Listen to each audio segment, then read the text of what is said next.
A well-prepared operation, including in terms of military technical means, breakthroughs on a fairly wide front and to a very sensitive depth, access to operational space, and maneuverable actions. This is the description of a significant incursion by the armed forces of Ukraine into the territory of the Russian Federation, near the town of Sudzha, Kursk Oblast. However, this description does not come from Ukrainian or Western analysts, but from Russian meal blogger Sviatosław Golikov. Golikov added that the Russians' defensive action for the time being was chaotic and ad hoc, and he calls the entire offensive by the Ukrainian armed forces Balaklia 2.0. That is the humiliating for the Russians and at the same time successful for the Ukrainians 2020 Kharkiv offensive, which ended with the seizure of Kupiansk and Balaklia, among others. The Ukrainian attack, according to the Russians, began on Tuesday at 8 a.m., when Ukrainian forces crossed the border between the villages of Nikolaevo-Darino and Oleshnya, heading northeast. After 72 hours, the Ukrainians entered at least 10 kilometers deep into Russian territory and began pushing in two directions. They took the R200 road toward the town of Sudzha, with a population of about 6,000. The second axis went northwest toward Koronevo and Malaya Loknia, where, according to Russian meal blogger Rybar, the goal may be to reach the city of Lgov. There, according to the Russian channel, the equipment of additional defense lines and the planned evacuation of the population in case of an enemy breakthrough have already begun. A state of emergency has been declared in the Kursk region. Russian President Vladimir Putin called the Ukrainian incursion a, quote, large-scale provocation, and summoned his top advisors to discuss what he called, quote, indiscriminate shelling of civilian buildings, suburbs, and ambulances with various types of weapons. Here we see Putin's meeting during the National Security Council. В Курской области, как известно, киевский режим предпринял. The Americans were not warned about the Ukrainian attack, but according to State Department spokesman Matthew Miller, it is not surprising, quote, it is not unusual. It is a war that they are conducting. We provide them with equipment. We provide them with advice. It is uncertain how many soldiers are involved in the operation. The bottom estimate, according to the Russian side, is 2,000 soldiers. Western analysts, however, believe that this is not a raid as we know it from the actions of the so-called White Russians, of the Freedom of Russia Legion or other similar groups, but a much broader, centrally planned action, in which 2 to even 4 brigades may be involved, and that means 10,000 to 20,000 soldiers. The 82nd Airborne Brigade is certainly involved in the attack, as well as the 22nd Mechanized Brigade. Both are quality formations, well equipped and above all, highly mobile. The 80th Airborne Brigade and the 61st Mechanized Brigade are also most likely to participate. Selected Russian meal bloggers have criticized the Russian Defense Ministry for failing to take sufficient detection and preemptive action before a Ukrainian attack. Rybar also criticized Russian Defense Minister Andrei Belyusov for failing to audit the combat command system to remove ineffective commanders after becoming defense minister. And he called on the Russian government to punish incompetent officers and liars. He added that, quote, what is happening in the Kursk region is further proof of strategic miscalculations. It is proof of the problem of nepotism, covering up ineffective and promoting useless commanders. It is known that the Ukrainians are bringing in more technical equipment and deploying high-value radio-electronic and anti-aircraft combat units. Institute for the Study of War reports that the Ukrainians have certainly passed at least 2 Russian defense lines. According to Russian informants, the Ukrainians have penetrated up to 350 square kilometers of Kursk region territory, including at least 11 settlements. According to Russians, the Ukrainians captured Sudzha on August 8th and are expanding the scope of their operations by bringing in new units, including engineering forces. Unconfirmed information even speaks of the presence of Ukrainian units in the village of Anastasievka towards the city of Lgov. Ukrainians are also said to have entered administrative buildings in Koronevo. Quote, judging by the emerging control zones, Ukrainian formations are currently relying on breaking unprepared lines, bypassing them, and cutting off Russian reinforcement groups that are trying to stabilize the situation, Rybar reports.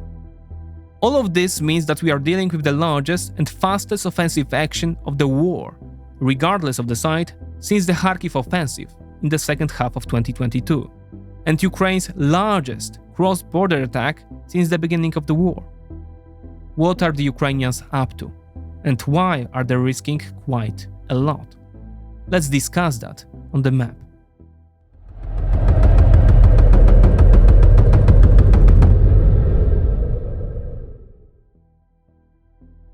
Looking at the strategic points located in the area, we can point out at least a few of them. First of all, the Kursk nuclear power plant, located 50 kilometers from the border, a facility of the highest national priority. The fact that the Ukrainians may actually be thinking of going that far into Russia is suggested by the fact that they are heading to Malaya Lokhnia and then on to Lvov, as Rybar points out. From Lvov, it is only 20 kilometers to the Kursk nuclear power plant. However, considering the distance and the high risk of such an action, this is not very likely, at least at this stage. More important seem to be the facilities within the direct reach of the Ukrainians. These include Gazprom's gas transit station in Sudzha, located about 600 kilometers from the border. Sudzha is one of the main gas entry points into Ukraine. Gas pipelines later go to Slovakia and Hungary, among other countries. Withholding supplies on its own initiative may come at a cost to Kyiv, but damage to a major transit station could be portrayed in the light of, quote, wartime force majeure, which Viktor Orban, who complained about Ukraine to Brussels, will find hard to argue with. The target could also be the cutting of a very important logistic railroad line that passes through Sudzha and reaches Belgorod, as pointed out by ex-user Intelschizo. The railway line also suggests to us why Lvov could be the operational target of the Ukrainians.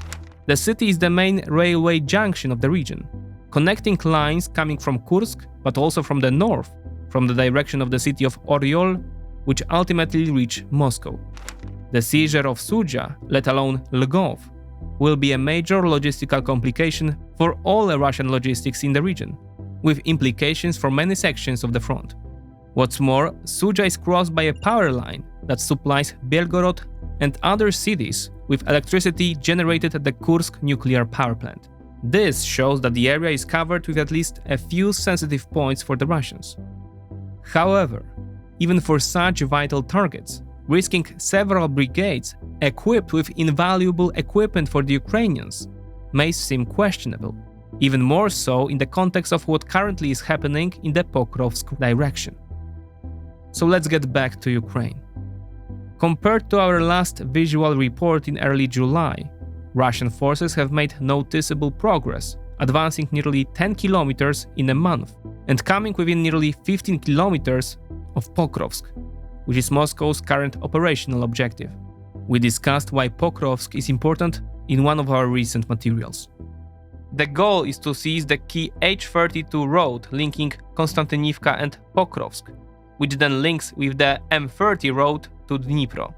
The artery is essential for the Ukrainian armed forces to resupply the defenders of Chasiv Yar, among others. The Kremlin forces entered such settlements as Prochres and Vesele, and in the direction of Novoalexandrivka approached the H32 road to less than 6 kilometers. To the north, the Russians also approached Toretsk by about 2 kilometers, while the front engulfed the town of New York. To the east of the town, a gap only 2.5 kilometers wide has been created, where Ukrainian forces are in danger of being encircled. Compared to this, the situation on the rest of the front is relatively stable, although the Russian Federation remains on the offensive. Of note are Russian advances in places such as Piszczane, Makiivka, Spirne, Rozdolivka, Chasiv Yar, Krasnohorivka, Vuhledar, Urozhain. In all these places, the Russians managed to make territorial gains of 1 to several kilometers in the past month. In addition, after many months, the Krinky bridgehead, the legitimacy of which is doubted by many observers, has been eliminated. All of this means that the situation on the front remains very difficult, and the past month has brought an intensification of the Russian advantage in a tangible way: the loss of controlled territory and the risk of serious problems on the Pokrovsk-Chasiv Yar axis. Analysts, including the friendly Konrad Muzyka, note that the current months are the last window of opportunity for the Russians due to the introduction of additional fresh reserves by the Ukrainians and a wider introduction of Western equipment unlocked after months of deadlock in the US Congress. The first F-16 fighter jets are also already flying in Ukrainian skies. So the sight of a large-scale Ukrainian action targeting Russian territory has left many observers scratching their heads, pondering its rationale and potential profit and loss calculus. The logic is clear. Aren't these equipment and men needed more in Pokrovsk, Toretsk and Chasiv Yar? It is too early to say, but we can ponder on the thinking process of the Ukrainian commanders. Among those doing so is Mick Ryan, a retired Australian general who actively observes the war. Ryan identifies several goals that are not mutually exclusive. The first one is obvious: to tie down Russian forces. The Ukrainians can count on the Russians to shift resources from Ukraine to Russia to protect their poorly defended own heartland, making the task easier for Ukrainian defenders. However, this is quite a gamble. Ryan believes that the Russians are unlikely to weaken their strategic direction, Pokrovsk, Toretsk or Chasiv Yar, but they are likely to weaken their defenses in other, less prominent directions. This means that new defensive weaknesses could emerge, creating new opportunities for the Ukrainian armed forces. The general aim is also certainly to weaken the Russian momentum in general, and at the same time to improve the war atmosphere and the morale of the Ukrainian people and soldiers. Although here it should be noted that the risk is to fall into the trap of a PR goal at the expense of real gains. This is what observers fear, precisely by those who see the protracted battle for Bakhmut or the holding of the Krynki bridgehead as wasteful and illogical. Ryan concludes, however, that in planning this operation, the Ukrainians may have simply followed the logic of exploiting the enemy's biggest weaknesses. In war, the element of surprise, of taking advantage of unpreparedness, of striking at the soft underbelly, is crucial, and the Kharkiv offensive demonstrated this. Highly mobile brigades, capable of covering up to several dozen kilometers a day, are involved in the action. Russian meal bloggers have widely reported on the innovative tactics of the Ukrainians, based on the introduction of radio-electronic warfare equipment already at the spearhead of the assault, along with dozens of drones. Added to this was anti-aircraft warfare, which resulted in downed planes and helicopters. In other words, the Ukrainians could have once again smelled the blood and decided to go for it. All the more so since they received reports that the Russian side was playing down the problem.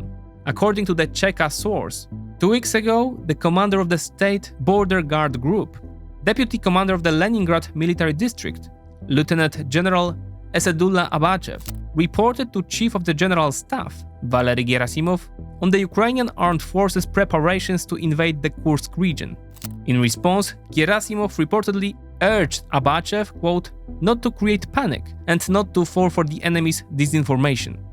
Moreover, in anticipation of an offensive by the Ukrainian armed forces, Gerasimov was to withdraw forces and resources from the area that he felt were not needed there.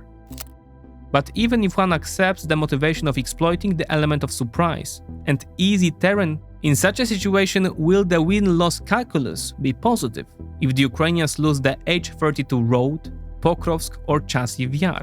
Especially since, remember, they can't use US missiles on Russian territory, meaning, for example, HIMARS. Again, it is hard to judge anything at this stage. Nevertheless, cheaply won territory, especially when it comes to the Russian heartland, is not necessarily cheap at the negotiating table. In other words, the Ukrainians may want to hold on to this territory precisely for the purpose of possible peace talks. Then hundreds of square kilometers of the Russian homeland will weigh extremely heavy. In addition to the strategic goals mentioned above, the psychological element is no less important. The fact that Russian territory remains occupied by an enemy that is 10 times smaller sounds like a bad joke to the Kremlin and undermines the legitimacy of the regime in the eyes of the population and the decision-making establishment. 2.5 years ago, Sumy was one of the main axes of the Russian advance. Could the soldiers of that column, if they are still alive, have imagined that 2 years later the attack would come out on the same axis, only in the opposite direction? Quote, "The more pressure is exerted on the aggressor that brought the war to Ukraine," says President Zelensky in his evening address, "the closer peace will be. Just peace through just force." Will this be just a short-lived PR rally that begins to disintegrate as we publish this material, or are we witnessing something bigger? That remains to be seen as we write these words. But given the circumstances, one thing Ukrainians cannot be denied is courage.